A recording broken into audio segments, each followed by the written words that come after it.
Hello everybody and welcome back to RJ's Trains. Today we are starting this video in the car, which can only mean one thing. We're on our way to go and spending a lot of money on a brand new train. So let's go pick it up.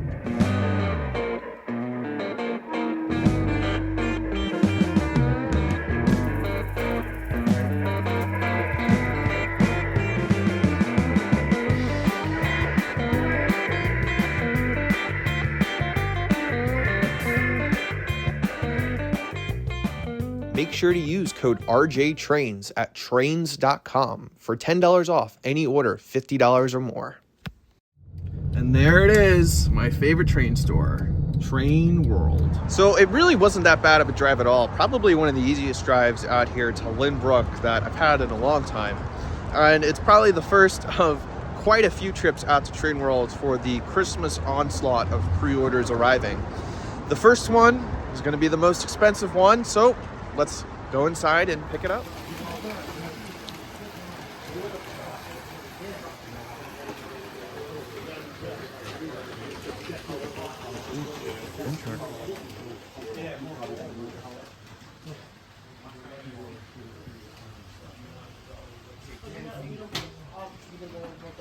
Here it is. All right, we've got a big box in the back, which means it was a successful trip.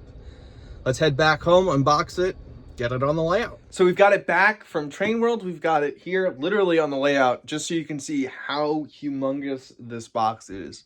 It is ginormous. Let me unbox it off camera so I can save myself the embarrassment from letting you guys watch me open up a box on video. And I know you guys already know how to open up a box. So let's get it unboxed on the layout, and I'll see you in a couple minutes. All right, so enough teasing. We finally got it unboxed and on the layout. And today we are taking a look at Lionel's Legacy, all new.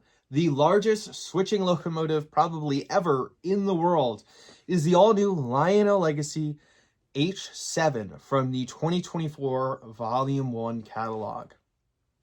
And you heard me right. This is the world's largest switching locomotive. From the front coupler all the way back to the rear coupler, it is a total of 28.5 inches long. So, although the H7s are probably most famous for their long coal haul drags along the Chesapeake in Ohio, and in their later years going out to the Union Pacific Railroad and pulling long freight trains out west, a total of 3 former Chesapeake and Ohio H7s found their way to one of my favorite railroads, the one represented here, the Richmond, Fredricksburg, and Potomac. The RF&P, as it's better known and called, was a bridge railroad between Washington, D.C. and Richmond, which was jointly owned by many of the famous railroads of the time, including the Pennsylvania Railroad, the Baltimore and Ohio, the Southern Railway, the Chesapeake and Ohio, the Atlantic Coast Line, and the Seaboard Railway. And the goal of that railroad was to make sure that no one railroad dominated the freight traffic between the North and the South, between Washington and Richmond. So in their later years, the H7s were brought to the RF&P from the Chesapeake and Ohio, and they were used at the RF&P's 2 large hump yards. On the RF&P, they were relegated to these yards. They would push the freight trains that just came in up the hump, where they would then be dispersed and put on the right track for their next freight train on the line. Hence why this locomotive has such a short Vanderbilt tender. These things didn't need to carry a lot of coal and water because they didn't travel very far. All they were used for is pushing freight cars up a hill. Nevertheless, I could not be more ecstatic that Lionel made this model. In fact, I was one of those people who sent an email to Lionel bugging them, hey, next time you make H7s, maybe you should make this one, because the RF&P had them, so it's another realistic paint scheme you can put on a locomotive. And I'm very thankful they did. For those of you who may not know, I actually lived in Washington, D.C. for the better part of 6 years. So the RF&P kind of became my adopted home road name over that time, and I fell in love with it. And even though I'm no longer living in Washington, D.C., I still have my love and appreciation of the road today, and that's very much represented in my collection.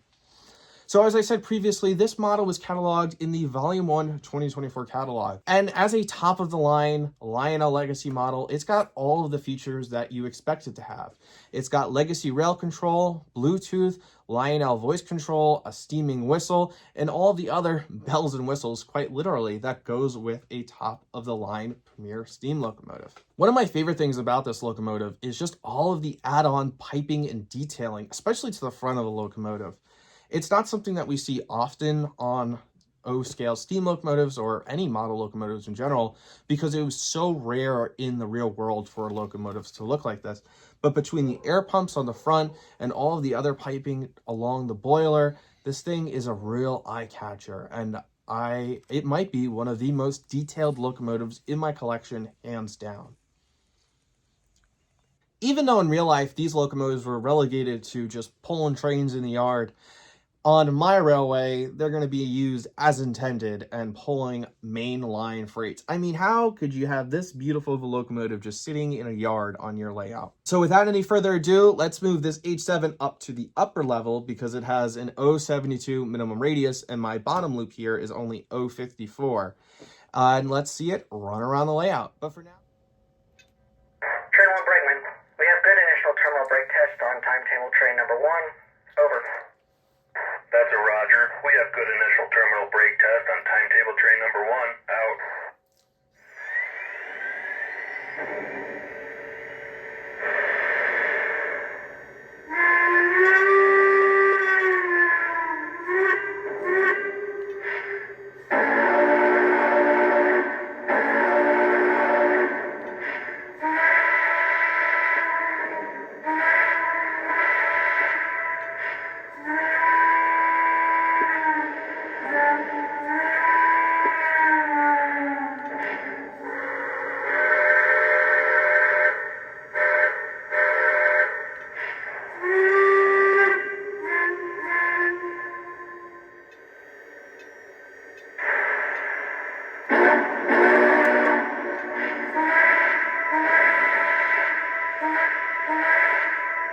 Dispatcher, looking for some railroad. Are we clear to pull south? Over. Please stand by. Out. Gonna be here a while. Timetable has reported here for number 9. She's running about 20 minutes late.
Just passed your broom signal.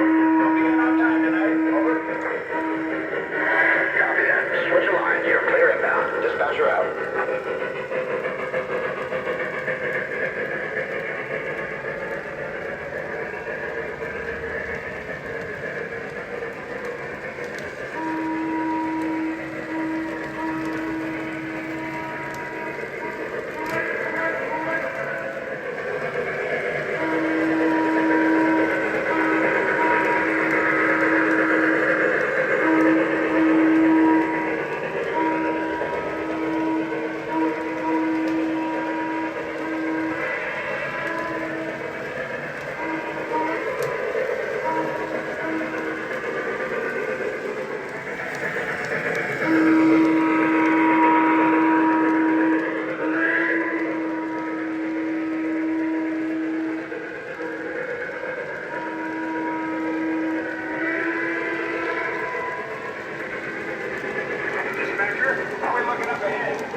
Tower, heading for the Y.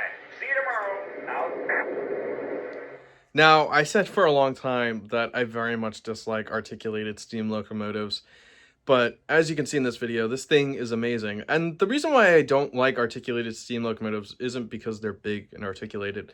I'm just not a fan of the road names that ran a lot of articulated steam locomotives. I like a lot of East Coast railroads, and not too many ran big articulateds like this. But this one is absolutely fantastic.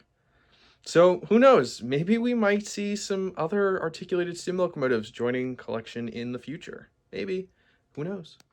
I hope you guys all enjoyed the video. If you did, please leave a thumbs up and hit the subscribe button. It really helps out the channel. And I have a lot of new locomotives coming. I have a lot of new products coming. I have a lot of great trips planned over the next few months.